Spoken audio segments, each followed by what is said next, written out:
Time for questions and comments. The story is not very nice, but it's not a reason to put our hands down. It's more reason to take our sleeves up and find new ways to act in order to bring together critical judgment with younger kids, with teenagers, and young adults. The war is not over. Of course, they win a lot of good victories up there, but we are not dead yet.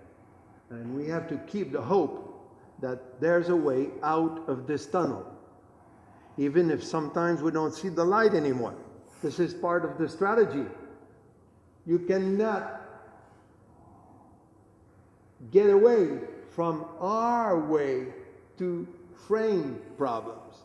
You cannot. There's no light at the end of the tunnel. So there is a light, and even when we don't see it, it is there. Peter Phillips has a strong moral. I would not be able to see such a dark vision of life like he does.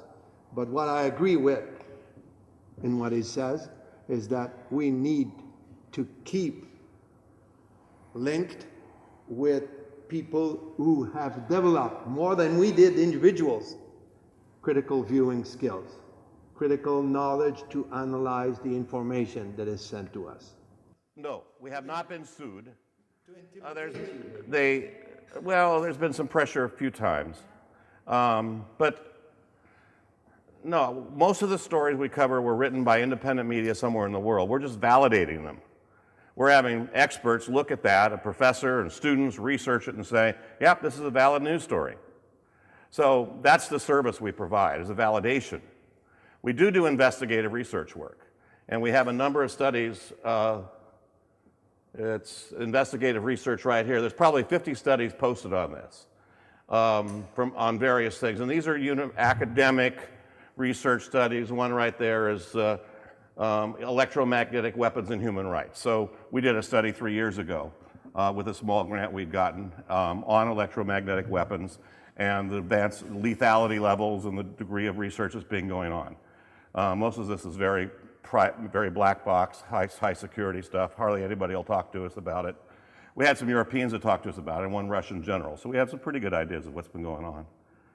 Did we help contribute to the revolution in the Islamic world? I'd love to think that we had some contribution. Our stories were often translated, but democracy building is grassroots. It's from the bottom up. Our stories have been covered widely throughout the world, and these are stories about the powerful. That's what's left out. And certainly what's happened, in these countries, the democratization movements are there and very much part of that. And in a part manipulated, certainly in Libya, being manipulated by the powerful elite that we identify, and undoubtedly in Iran and Syria as well. That doesn't mean they're not legitimate movements. It just means that when people mobilize, there's going to be very powerful forces. We know that one of the 3 leaders in Libya lived in Langley, Virginia for the last 20 years on behalf of the CIA. But yeah, I mean, you expose that as best you can. And the bigger the lie, the more, the more it's believable. I mean, this whole idea. Today they announced in New York that they're closing the indictments against Osama bin Laden because he's now dead. They'd never indicted him for 9/11. They only had indictments out for the bombings in Africa. But it's quite widely discussed and widely covered that he perpetrated 9/11. There's no evidence of that. It becomes one of the biggest mythologies that we have. A lot of people don't want to know all this. They want to know what the powerful are doing to them. They say, well, young people aren't as concerned because they don't have the draft anymore.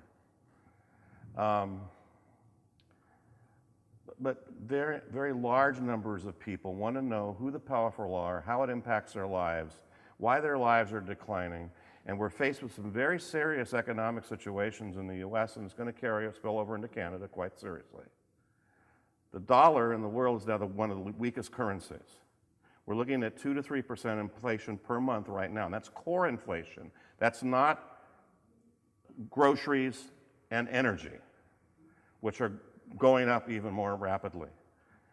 The loss of the dollar, you can't do economic easing, well, what they call it, and just write into a central bank $600 billion, or trillions of dollars, which is what we've done over the last few years. That waters down the money of the dollar. It just weakens the value of the dollar completely. And the Chinese have $1 trillion, the Saudis have $1 trillion. The Chinese and the Russians are no longer trading in dollars. The Chinese are no longer trading with Brazil in dollars. The dollar as a reserve currency of the world, that's history. It's still there, but it's going to be history. And we're going to see that very strong inflation occurring simultaneously with a push on lowering wages, pensions, and union rights in the country, so that there will be at least a third drop in the living standards for the people in the United States. And that's going to impact people worldwide. It's happening in Europe as well. And these are the central banks. This is the transnational corporate class doing this to the world very deliberately, because they want to have that capital. They want to be able to move it anywhere in the world and have it freed up.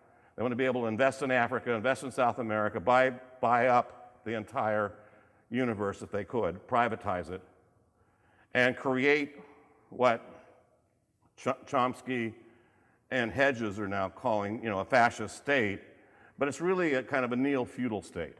It's a state where corporations are the royalty and we become the serfs inside that system globally. And they have global aspirations.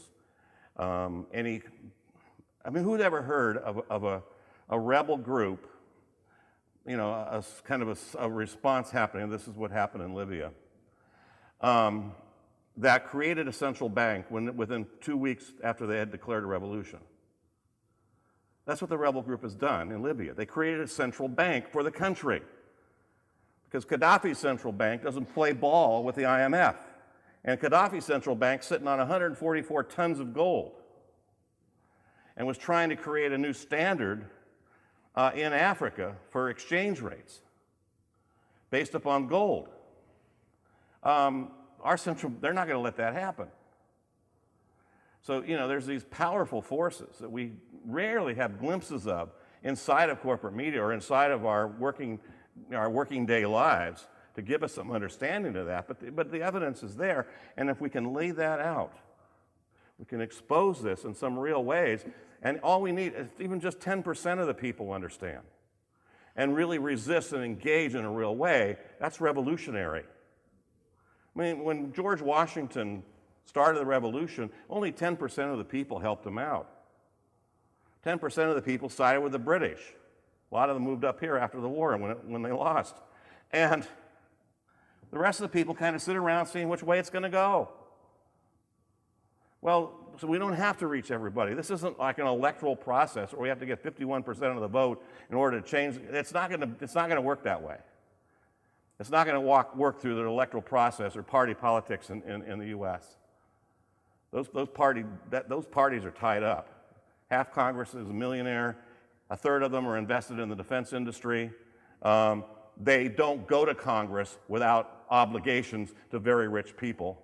And if they screw up on those obligations, they're out of there. They're going to put somebody in that's going to run them out. So we don't have a democracy. The representative government that we had and we set up under our under the United States Constitution doesn't work anymore. It's not working. It hasn't worked in a long time. But the people, we still have the right. We, the people, do ordain. We did establish that government. We have the right to unestablish it and change it. And it doesn't take vast numbers of us to refuse to cooperate and engage at those levels.